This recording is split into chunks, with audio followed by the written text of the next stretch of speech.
যাচাই বাছাই শেষে আজই প্রকাশ করা হবে ডাকসু নির্বাচনের প্রাথমিক প্রার্থী তালিকা। কেন্দ্রীয় ছাত্র সংসদে 25টি পদে নির্বাচনের জন্য জমা পড়েছে 237টি মনোনয়নপত্র।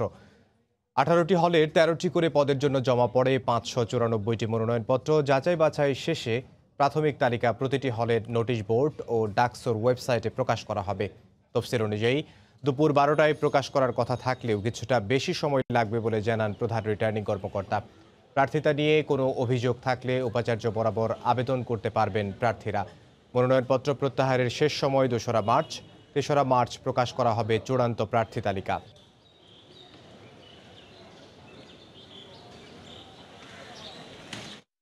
এই মুহূর্তে ঢাকা বিশ্ববিদ্যালয় ক্যাম্পাসে আছেন রিপোর্টার ইকরাম হোসাইন। সরাসরি চলে যাচ্ছি তার কাছে।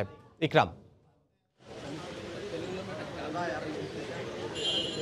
ইমদাদ, ডাকসু এবং হল সংসদ নির্বাচনের প্রার্থীদের প্রাথমিক তালিকা আজকে দুপুর 12টার মধ্যে প্রকাশ করার কথা ছিল, কিন্তু প্রধান রিটার্নিং কর্মকর্তা আমাদেরকে যেটি জানিয়েছেন যে সবগুলো হলের যে প্রার্থী তালিকা সেটি সমন্বয় করার জন্য তাদের কিছুটা সময় লাগছে। ফলে হয়তো বিকাল 2টা বা 3টার মধ্যে তাদের পুরো যে তালিকা সেটি তারা প্রকাশ করতে পারবেন। তবে হলের যে প্রাধ্যক্ষ তাদের সঙ্গে কথা বলে আমরা যতটুকু জানতে পেরেছি যে প্রত্যেকটা হলে কিন্তু তার আগেই প্রকাশ করা হবে প্রার্থীদের তালিকা। একই সঙ্গে ডাকসু এবং হল সংসদ দুটো আলাদা করে সেখানে টানিয়ে দেওয়া হবে, যাতে সবাই দেখতে পারে যে কারা কারা প্রার্থী হচ্ছেন হলে। সেক্ষেত্রে সাধারণ ছাত্ররাও সবার জন্য সেটা উন্মুক্ত থাকবে। হলে নোটিশ বোর্ডে সেটি কিন্তু দিয়ে দেওয়া হবে। আর ছাত্র সংগঠনগুলো আমরা এখন পর্যন্ত মধুর ক্যান্টিনে শুধুমাত্র ছাত্রদলকে দেখতে পাচ্ছি। ছাত্রদল কিছুক্ষণ পরে তাদের যে আনুষ্ঠানিক প্রচারণা সেটি শুরু করবে। এখনও পর্যন্ত ছাত্রলীগের নেতাকর্মীদেরকে মধুর ক্যান্টিনে আমরা দেখতে পাচ্ছি না।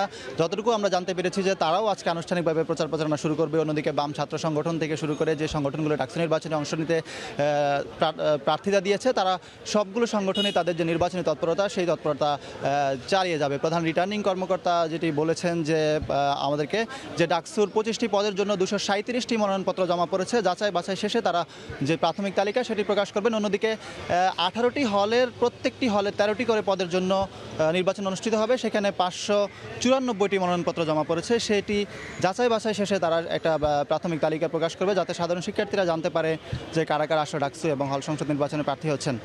তো আগামী 11ই মার্চ যেহেতু ডাকসু নির্বাচন অনুষ্ঠিত হবে, সেক্ষেত্রে খুব বেশি দিন কিন্তু বাকি নেই। ছাত্র সংগঠনগুলো তাদের তৎপরতা চালিয়ে যাচ্ছে। সবগুলো সংগঠনে নিজেদের ঘর গোছানোর চেষ্টা করছে। আমরা রাতেও প্রায় অনেককে দেখেছি যে ব্যক্তিগতভাবে ছাত্রছাত্রীদের কাছে দাঁড়াতে যাচ্ছে, তাদের প্রতিশ্রুতিগুলো তুলে ধরছে যাতে তারা ডাকসুতে নির্বাচিত হতে পারে। অনেকে স্বতন্ত্রভাবেও নির্বাচন করছেন, তারাও তাদের দাবি দাওয়াগুলো সাধারণ ছাত্রদের কাছে তুলে ধরছেন। সবাই ছাত্রদের কাছে টানার চেষ্টা করছেন।